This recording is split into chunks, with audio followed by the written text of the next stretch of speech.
Simula nga po mga idol nang makuha ni LeBron James ang Olympic MVP sa pagkapanalo ng Team USA sa Olympics, mas dumami pa nga po ang bumabati ko sa kanya. Yes mga idol, hindi rin naman nga nito deserve na makuha ang MVP award, gayong si Stephen Curry nga daw ang tunay na bumuhat sa USA. Dahil dito, ginatungan pa nga ito ng mga haters ni LeBron upang mas lumaki pang lalo ang ganitong klaseng issue. Hindi rin naman nila nakita kung gaano kalaki ang naging impact ni LeBron sa naging kampanya ng USA. Kahit man marami siya ditong nagawang history at kakaibang record, nagbulag-bulagan lamang dito ang kanyang mga haters. Kaya dahil dyan, hindi na nga po natiis pa ng NBA legend at dating head coach ng Lakers na si Phil Jackson na ipagtanggol at real talkin ang mga haters nito. Ayon nga po sa kanya, alam nga po niya na sa simula pa lamang binabatikos na nga talaga ng maraming si LeBron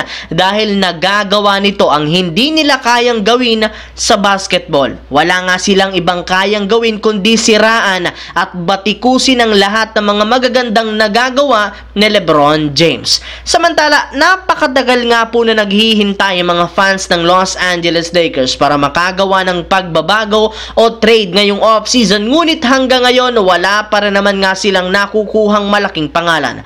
Puro nga daw mga pipitsuging player lamang ang kinukuha nila, kagaya na lamang ni Quincy Olivari at Kaylor Kelly na pareho lamang binigyan ng 10-day contract. Ibig sabihin, pang practice player lamang nga ang mga ito at pwede pa rin naman silang tanggalin. Pero ayon mismo sa team owner na si Jenny Buss, ginagamit pa rin naman nga po nito ang pilosopiya ng kanyang namayapang ama na kung makakaabot nga daw sila sa West Finals, sisiguraduhin nga po nilang wala silang babaguhin sa kanilang core lineup sa mga susunod na season, bagos gagamitin na lamang nila dito ang kanilang draft capital at gagawa sila ng pagbabago sa kanilang koponan. Sa madaling salita, wala na nga pong balak pa na i-trade ng Lakers ang kanilang core player kagaya ni D'Angelo Russell na naipabalitang ng nagdaang linggo na ipapamigay nga daw ng Lakers. Kaya mukhang safe na nga ngayon si D'Angelo Russell mula sa trade. Sa kabilang banda naman,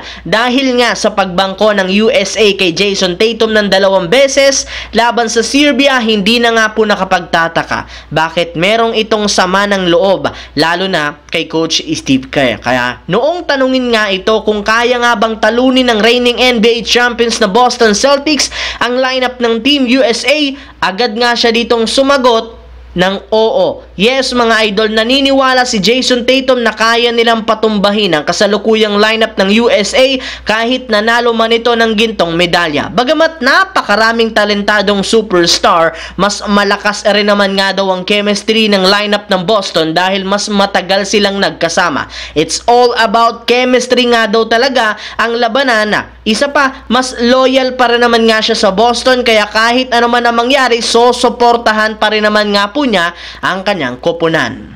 So yun lamang mga idol ang ating bagong video na ating pinag-usapan ngayon dito. Once again, this is your J-Zone TV. Huwag kalimutang mag-like, mag-subscribe, pindutin ang notification bell sa akin channel para lagi kayo maging updated sa mga videos na pinapalabas ko. Isang malaking shoutout sa lahat mga idol. Maraming salamat po.